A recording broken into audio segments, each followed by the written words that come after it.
What's good YouTube, Ben here, welcome to the next video on the channel. In this one, I'm going to give you my next Steel Path viable build on Warframe, and this one's going to be Lesion, my 2024 build.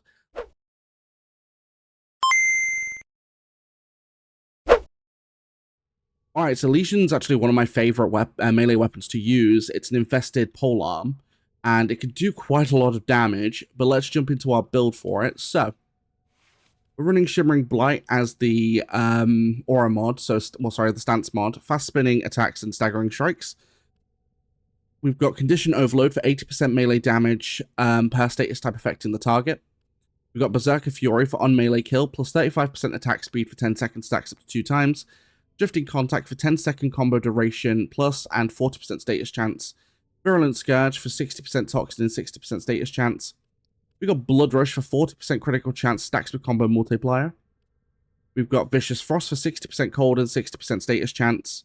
Molten Impact for 90% heat, and then Carnus Mandible for 90% slash and 60% status chance. And killing an enemy with a heavy attack reduces enemy accuracy against Warframe by 10% and grants immunity to status effects for 2 seconds. Now, I wondered which mod to put in here, so you can do this, or you could put something in there like Primed Reach. Mine's not fully maxed out, or you could do something like Prime Pressure Point, which allows you to get a lot more base damage. So you can use any of these. It wouldn't really matter too much. I personally put Carnus Mandible purely for the extra slash. But again, you could use Reach, you could use Prime Pressure Point. Let me just stick Prime Pressure Point on. There we go. Any of those mods would do perfectly fine in this slot.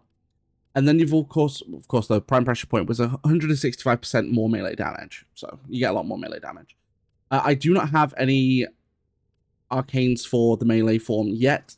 However, if you wanted to add an arcane on, feel free to. I just don't have any melee ones yet.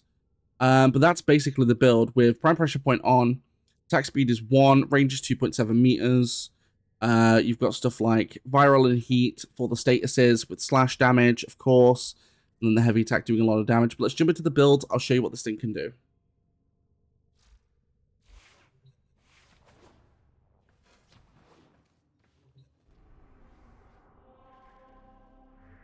Why is it doing that? Fucking tard. What the fuck? Why is that being stupid? There we go. Dumb as fuck, but whatever.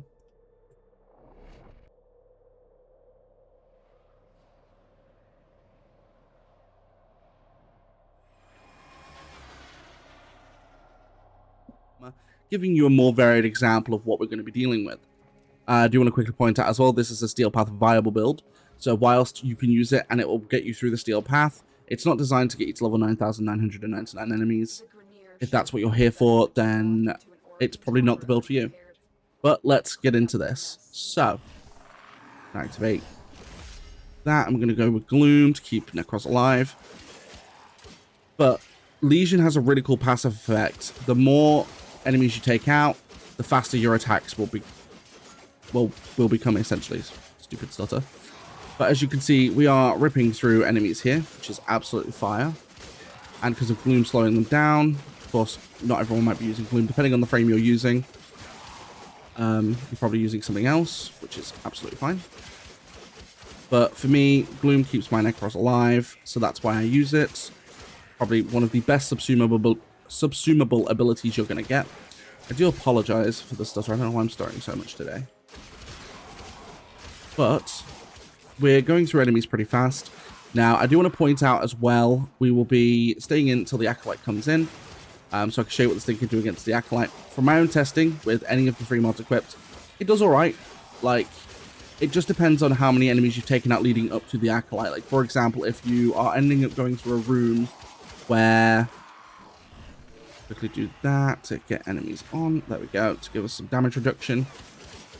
But if you're in a room before the Acolyte spawns with not many enemies in, and you end up losing your speed bonuses, then it'll be a bit harder to take out the Acolyte with Lesion itself, because you're not dealing with that many enemies beforehand because of its passive just sort of degrading. So you do want to make sure that when the Acolyte comes in, you are in a room where you can deal with a bunch of enemies at once. That way you can keep the passive going. But it's more of a...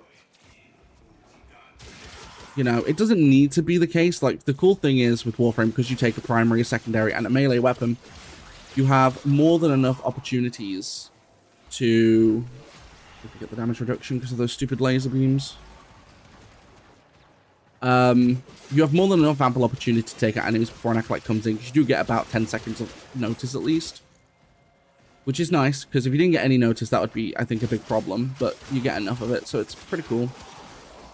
But even stuff like ripping through armor is pretty easy with Lesion because of, one, its attack speed, and two, because you're dealing with viral and heat statuses, you're able to rip through armor, like, pretty freaking fast. Like, you can rip through it as easy as nothing. Like, the heavy attack also works really well as well. But again, if you use the heavy attack, you are going to eat through your combo multiplier. Therefore, your critical chance is going to drop quite heavily, because your critical chance on this weapon, because of Blood Rush, is based around your combo multiplier, which is another reason why you kind of need to keep this melee weapon moving. Luckily, you know, at lower levels of the combo multiplier, it doesn't degrade instantly, so you can keep moving, which is very nice. Of course, the higher the combo multiplier gets, the quicker it will degrade. You do need to then keep attacking in order to get through things. Or at least get through things with the correct amount of critical chance. So we're just going to go ahead and do that. Now, a lot of enemies, it does luckily rip through quite heavily. We're probably going to lose the combo multiplier now because we have to go up a freaking elevator. I swear to gosh, this happens every single time I record a build. Well, there's always a friggin' elevator. It's annoying too, because when I'm testing the build before I do the video, like this build I obviously tested before I started recording. And another thing that always happens, I seem to get argon crystals whenever I'm recording too. Which is kind of wild, because when I actually need to get an argon crystal for something, it takes me a good 20 minutes to be able to actually get one.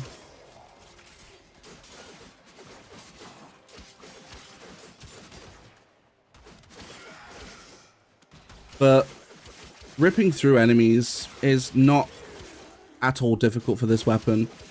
It's just chill. Like, Legion's such a nice weapon to use. It's just, like, just literally mash the attack button and you're pretty much good. And as long as you've got a Warframe that can survive the hits whilst you're doing the damage, especially to the heavily armed units. The heavily armed units are normally the bane of people's existence on the Steel Path because they are hard to eat through. Like, with stuff like Viral, for example, you can eat through an enemy like that pretty quickly because the viral damage will attack their health. And then, of course, if you add heat status onto that, heat will help to cut through the armor. It's nice. We're going to be able to keep this going, which is cool. I think we've got the Acolyte spawning. Yeah, Mania. So we're ripping through their shields perfectly fast, but as you can see, their health is a little bit of a different story. There's a Jade Eximus. Lovely. Love dealing with Jade Eximus whilst I'm trying to take out an Acolyte. Oh, that's rough.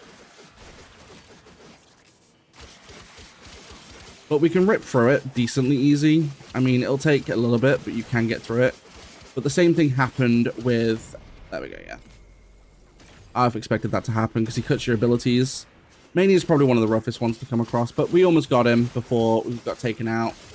But again, the cool thing with this game is because, of course, there are different weapons. So, like, not every weapon's going to be good for Acolytes. So, in this instance, Legion's okay to ripping through shields. Ideally, you want something else that's going to rip through their health, though, a lot quicker. Which, in this case, you know, fine. It's not a problem. Because we can just then go ahead and use a different weapon. Like, I recently did my build for Despair. So my build for Despair, my build for Soma Prime is also on my channel. And that would do it as well. Yeah, let me think about the weapon in the comments down below. Don't forget to like, comment, and subscribe. Don't forget you can turn on notifications to be notified of all my streams and videos. And don't forget, I do live stream. When I go live here on YouTube and over on Twitch. My streams here on YouTube are in the shorts form feed, some more for mobile, but if you want to catch the exact same streams at the exact same time in full 1080p, then feel free to join me on Twitch. That link is down below. And don't forget you can also support the channel further by becoming a channel member from as little as 99 pence per month.